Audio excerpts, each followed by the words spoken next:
Under rated Ananya గారు. కానీ దీంతో బహిష్కరణతో మ్యాక్సిమం బయటకు వస్తారు.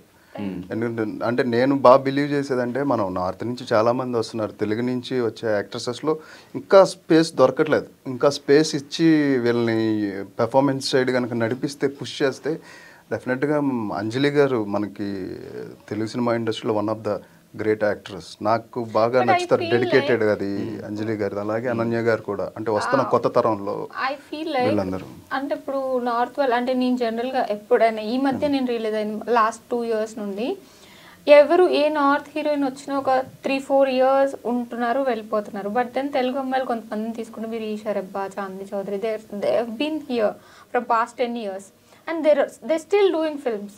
బట్ అంత సక్సెస్ఫుల్ కెరీర్ లేదు కదా సౌత్ నార్త్ నుంచి వచ్చిన వాళ్ళకంటే. ఇక్కడ మనకి success a kind of terms లో తీసుకుంటున్నారు అనేది ఇంపార్టెంట్. ఒకటి మార్కెట్ అంటే మనీ వైజ్ గానా, లాంజివిటీ వైజ్ గా నీకు నచ్చిన వర్క్ నువ్వు చేస్తున్నావు అని చెప్పేసి ఇంకా చాలా ఫ్యాక్టర్స్ ఉంటాయి. ఇక్కడ మనల్ని అబ్జర్వ్ చేస్తే ఒక 10 years నుండి నీకు ఇష్టమైన వర్క్ లో నువ్వు వర్క్ చేయగలుగుతున్నావు. ఒక 2-3 years సడన్ గా వచ్చేసి ఏం జరుగుతుందో లైఫ్ లో తెలియకుండా ఫాస్ట్ గా సినిమాలు చేసేసి వెళ్ళిపోయి మనకి ఇంకొక వేరే ఫీల్డ్ లోకి వెళ్ళిపోయి, లేకపోతే ఇంకో వాళ్ళ లైఫ్ లో దే లీడింగ్ దర్ లైఫ్. అలా కాకుండా నీకు ఇష్టం వచ్చిన వర్క్ ఇన్ని ఇయర్స్ చేస్తున్నారు కదా, so that's also a success, form of success కదా.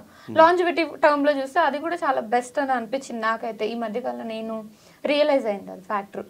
ఒక 4-5 years వచ్చేసి ఒక 10 films చేసేసి 4-5 yearsలో మనం ఏం చేస్తున్నామో తెలియకుండా ఫాస్ట్గా 4-5 yearsలో 10 films చేసి వెళ్ళిపోవడం కంటే ఒక 10 years నీకు నచ్చిన వర్క్ని నువ్వు పడుతూ లేస్తూ నిల్చుంటూ వర్క్ చేస్తూ మళ్ళీ దాని నుంచి నేర్చుకుంటూ అదొక process and you should enjoy it.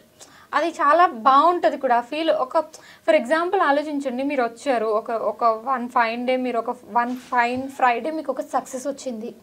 తర్వాత వెంటనే ఏదేదో ప్రాజెక్ట్స్ వచ్చేస్తూనే చేసేస్తుంటాం, మనకు కూడా తెలియదు ఏం చేస్తున్నాము.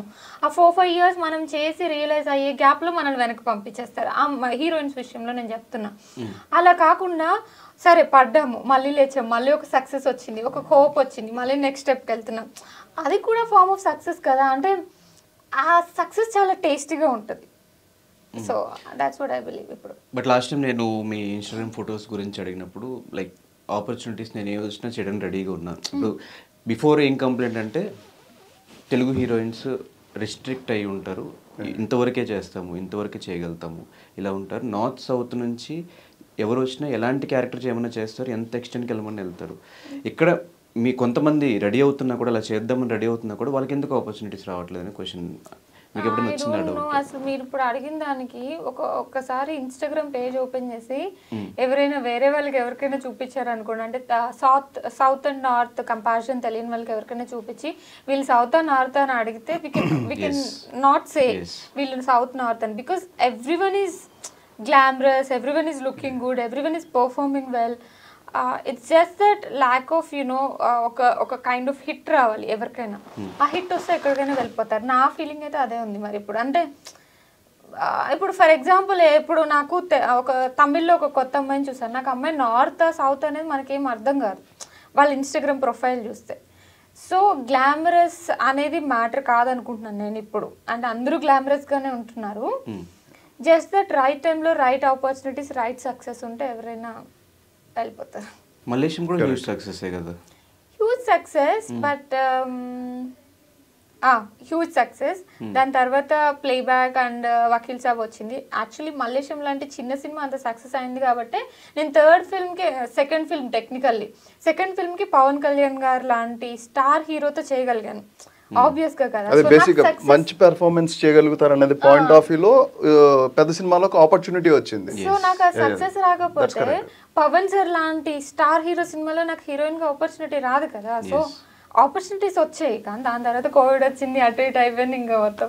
So that's what happened. So next 3 films కి అయితే మీరు ఫుల్లీ కాన్ఫిడెంట్ గా ఉన్నారు? ఎక్సైటెడ్ ఉన్నాను. ఇది నెక్స్ట్ వచ్చే 3 films. సో ఇప్పుడు ఏంటి, ఎట్లా డిసైడ్ చేసుకున్నారు కెరియర్ అంటే? ఇప్పుడు ఇట్లా వెబ్ సిరీస్ అండ్ సినిమా రెండూ, లేదంటే ఎప్పుడైనా మంచి వెబ్ సిరీస్ చేసుకున్న తర్వాత మిగతా అంత టైం రియల్లీ థింక్ మన ప్లాన్ చేసినట్టు కెరియర్ వెళ్తుందని? మీ కెరియర్ అయినా వెళ్ళదు, బట్ ఎంతో కొంత ఒక థాట్ ప్రాసెస్ ఉంటుంది కదా, ఇవే చేయాలి, ఇట్లాగే వెళ్ళాలి. I'm just going with the flow. నేనైతే నిజంగా చెప్తున్నాను. అంటే ఈ టైంలో ఎందుకంటే ఒక ఐడియా ఉంది అని అనుకోండి, ఈ టైంలో నాకు ఫర్ ఎగ్జాంపుల్ కొన్ని ఆపర్చునిటీస్ ఉన్నాయి. ఫర్ ఎగ్జాంపుల్ ఈ డేకి నా దగ్గర ఒక 4 స్క్రిప్ట్స్ నేను చదవడానికి ఉన్నాయి, ఒక 2 స్క్రిప్ట్స్ తినడానికి ఉన్నాయి, ఒక స్క్రిప్ట్ డిస్కషన్లో ఉంది అని అనుకోండి. ఈ 5-6 స్క్రిప్ట్స్లో ఇప్పుడున్న టైంకి, ఇప్పుడున్న నా మైండ్ సెట్కి, నా మెచ్యూరిటీ లెవెల్కి, నేను కెరియర్ అనుకున్న విధానానికి వీటిలో బెస్ట్ ఏది ఉందో అది చూస్ చేసుకొని వెళ్ళిపోతాము. సో దీని రిజల్ట్ని బట్టి నెక్స్ట్ వచ్చే స్క్రిప్ట్స్ డిసైడ్ అవుతాయి. సో దాని ప్రకారం ఆలోచిస్తే మనం ఎప్పుడు ఇలా వెళ్తుంది నా కెరియర్ అని డిసైడ్ చేసుకోలేము. You just have to flow like A water. ఇప్పుడు ఉన్న దాంట్లో బెస్ట్ చూస్ చేసుకుంటూ వెళ్ళిపోవాలి. అప్పుడే నీకు వర్క్ ఉంటుంది అండ్ మెచ్యూరిటీ లెవెల్స్ ఇంక్రీజ్ అవుతాయి, నీ ఎక్స్పీరియన్స్ ఇంక్రీజ్ అవుతుంది అండ్ టాలెంట్ కూడా పెరుగుతూ ఉంటుంది. బికాజ్ నువ్వు కొత్త పీపుల్తో వర్క్ చేస్తావు. ఎప్పుడైతే నాకు అలాంటి రోల్స్ కావాలి అని చెప్పేసి ఇంట్లో కూర్చుంటే ఫస్ట్ ఆఫ్ ఆల్ నీకు ఒక మెచ్యూరిటీ లెవెల్ ఇంక్రీజ్ అవ్వదు. ఎందుకంటే కొత్త కొత్త పీపుల్తో పనిచేస్తాం, కొత్త కొత్త టెక్నిక్స్ నేర్చుకుంటాం. అండ్ ఈ సెట్లో ఎవరైనా చూసి ఓకే ఈ అమ్మాయి బాగా చేస్తుంది, బాగుంది, పర్ఫార్మెన్స్ బాగుంది, బాగా కనిపిస్తుంది అని చెప్పేసి నెక్స్ట్ దానికి వాళ్ళే చాలామంది నన్ను రిఫర్ చేసిన వాళ్ళు కూడా అలా ఉన్నారు. ఓకే ఈ అమ్మాయి బాగుంది, ఈ అమ్మాయి ఈ రోల్కి అయితే సెట్ అవుతుంది అని చెప్పేసి. సో దాన్ని బట్టి ఆలోచిస్తే కెరియర్ని ప్లాన్ చేసుకోవడం కంటే వచ్చిన వాటిలో బెస్ట్ ఆపర్చునిటీస్ చూస్ చేసుకుంటూ వెళ్తే ఎవరికైనా ఆపర్చునిటీస్ వస్తే సక్సెస్ కూడా వస్తుంది. అండ్ తెలుగు హీరోయిన్స్ రెమ్యూనరేషన్స్ కూడా తక్కువే ఉంటాయి, యాక్సెప్ట్ చేస్తారు. నార్త్ నుంచి వచ్చే వాళ్ళకేమో వాళ్ళు చేసిన 10 సినిమాలు అయినా కూడా వాళ్ళు పెద్ద బంగ్లాలు, ఇల్లులు, కార్లు కొనుక్కుంటున్నారు. మన వాళ్ళు మాత్రం ఇంకా స్టిల్ ఇక్కడే limited budget. Depending on the films we're doing. And ఇప్పుడు ఫర్ ఎగ్జాంపుల్ సక్సెస్ వచ్చింది అని అనుకోండి, అప్పుడు ఆబ్వియస్గా నీకు మార్కెట్ వస్తుంది. ఇప్పుడు బంగ్లాలు, ఇల్లులు కొనుక్కున్న హీరోయిన్స్ అందరూ వాళ్ళకి ఒక కమర్షియల్ సక్సెస్ వచ్చింది. చాలామంది నార్త్ నుండి కూడా పాపం 100 మంది వస్తే ఒక 10 మంది బయటకు వస్తున్నారు. 10 మందికి ఏదో ఒక కొంచెమైనా కమర్షియల్ సక్సెస్ ఉన్న హీరోయిన్సే బయటకు వస్తున్నారు. సో ఆ కమర్షియల్ సక్సెస్ ఉంది అంటే మార్కెట్ ఉంటుంది, జనాలు నిన్ను చూడటానికి వస్తున్నారు. సో ఆ మార్కెట్ ఉన్నప్పుడు ఆబ్వియస్గా నిన్ను చూడటానికి ఒక 100 రూపీస్ పెట్టి ఆడియన్స్ వస్తున్నారంటే దాంట్లో ఒక 10% షేర్ యాక్టర్కో యాక్ట్రెస్కో వెళ్తుంది కదా. సో ఆబ్వియస్గా అందుకని వాళ్ళు చేస్తున్నారు. ఇప్పుడు మేము తెలుగు హీరోయిన్స్ చేసేవి కూడా కొంచెం బిగ్ బడ్జెట్లో మాకు కూడా మార్కెట్ ఎక్కువగా వచ్చింది అనుకోండి, ఆబ్వియస్గా మనకు కూడా వస్తుంది. అంతే, end of the day it's a business. అంతే, అది ఆ ప్లేస్ లోకి వెళ్తాం అందరం 100% వెళ్తాం. నాకు ఆ బిలీవబిలిటీ బాగుంది.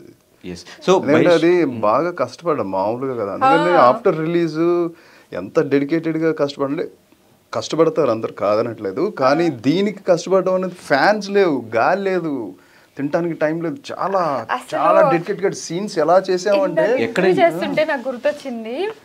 మీకు గుర్తుంది, మేము ఒక విలేజ్కి వెళ్ళాము, విలేజ్లో ఒక షూట్ చేస్తున్నాము, మిమ్మల్ని అరెస్ట్ చేసి తీసుకెళ్తారు కదా, ఆ సీన్. ఆ సీన్ లో వి డోంట్ నో, అంటే పక్కన క్రౌడ్ వస్తారు, విలేజ్ నుండి వస్తారు, వాళ్ళు వస్తారు, వీళ్ళు వస్తారు అని తెలియదు మాకు. వాళ్ళు వచ్చారు, మార్నింగ్ నుంచి స్టార్ట్ చేసాము, వాళ్ళు వస్తున్నారు, మధ్యలో డిస్టర్బ్ చేస్తున్నారు. ఒక 50 మెంబర్స్తో, అంటే 50 మెంబర్స్ అంటే ఊరో లేదో ఫైట్ డిజైన్ చేసి అలా కాదు, ఊరు వాళ్ళే వస్తారనమాట. అటు ఇటు ఫైట్ జరుగుతూ ఉంటుంది. అక్కడ మధ్యలో ఇలా లాగుతాను, మేము ఇలా లాగుతాం, ఈనాటి వెళ్తాడు, యాక్టర్స్ అందరు. నాకేమో గాజు కూర్చోని బ్లడ్ వచ్చేసింది, ఇంకా నాకు మార్క్ ఎక్కడో ఉంది. అయితే బ్లడ్ వచ్చింది, ఆఫ్టర్నూన్ లంచ్ తినలేదు, చేస్తూనే ఉన్నాం. అసలు ఆ సీన్ చేస్తే నా ఎనర్జీ మొత్తం లైక్ నెక్స్ట్ ఒక 1 వీక్ ఎనర్జీ మొత్తం ఆ సీన్ లో పెట్టేసినట్టు అనిపించింది. మీకు కూడా అట్లా లాగుతుంటారు, ఫైటర్స్ కాదు, రియల్ ఫైటర్స్ కాదు, విలేజర్స్, వాళ్ళ మధ్యలో ఉన్న వాళ్ళని స్ట్రాంగ్ గా ఉంటారు.